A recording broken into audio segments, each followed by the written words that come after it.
पांचवें चरण की वोटिंग 20 मई को होने जा रही है और 4 चरणों की वोटिंग के बाद गृह मंत्री अमित शाह ने कह दिया है कि बीजेपी बहुमत पहले की ही पा चुकी है और अब तो बस 400 पार जाना है। विपक्ष उनके दावों पर चुटकी जरूर ले रहा है, लेकिन शाह पूरी तरह से आत्मविश्वास से भरे हुए। उनका कहना कि पीएम मोदी प्रचंड बहुमत के साथ फिर वापसी कर रहे हैं।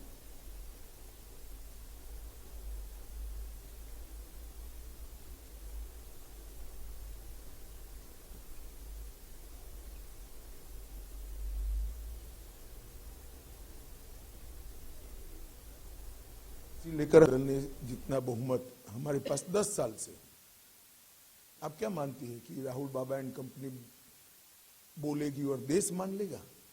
देश ने ही हमें बहुमत दिया है। देश की जनता को मालूम है कि मोदी जी के पास 10 साल से संविधान बदलने के लिए पर्याप्त बहुमत है। हमने कभी ये अप्रोच नहीं किया।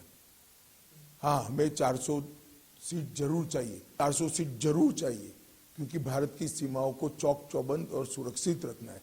400 सीट इसलिए चाहिए कि देश को दुनिया में तीसरे नंबर का अर्थतंत्र बनाना है। 400 सीट इसलिए चाहिए कि जो थोड़े बचे कुछे गरीबों को अभी लाभ मिलना बाकी है, वो काम भी हमने पूरा करना है। हमें 400 सीट इसलिए चाहिए कि अभी भी हर घर में शुद्ध पीने का पानी पहुंचाना बाकी है, इलाज हम देना चाहते हैं। हमने 400 सीट का 10 साल में क्या उपयोग किया? धारा 370 हटाई, ट्रिपल तलाक हटाया, राम मंदिर बना और कॉमन सिविल कोड यूसीसी लेकर हम आए। हमने 400 सीट हमारी नहीं थी, मगर पर्याप्त बहुमत था। इसका उपयोग हमने संविधान सभा ने जो देश को वादे किए थे वो सारे वादे पूरे करने में। पर वो भारतीय जनता पार्टी अपना एक्सपेंशन नहीं करेगी। देखिए, बहुमत का दुरुपयोग का इतिहास मेरी पार्टी का नहीं है।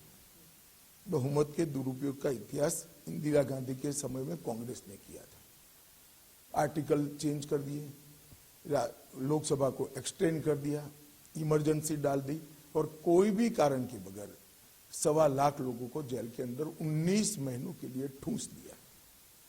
हमने कभी इसका बेजा उपयोग नहीं किया है और ना कोई राहुल बाबा को इतनी गंभीरता से लेता है, सिवा आपके।